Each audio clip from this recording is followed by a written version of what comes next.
Welcome back to a new video, friends. Today we are going to talk about Iqoo phone setting. And guys, today I'm going to tell about how can you on TalkBack in Iqoo phone, guys. Today I will tell you guys how to on TalkBack, and guys how can you on TalkBack in your Iqoo phone. So now let's start video, friends. And before starting video, friends, I want to tell you, if you're new in my channel and you are watching my video first time, so first of all go and subscribe my channel, click the bell icon, and like my videos. Now let's start video, friends. First of all, open your phone setting. So as we will on our phone setting. Then guys, come on accessibility. Shortcut accessibility, guys. Click here.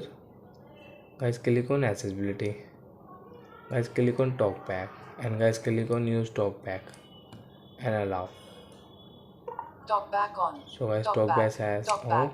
Double tap to activate. So I think, friends, we have understood how to on TalkBack in Iqoo phone. So that's it, guys. Thank you for watching my video, guys. Now we will meet on next video with new topic. TalkBack Before going, guys, Double tap to please go and activate. like our video, subscribe my channel.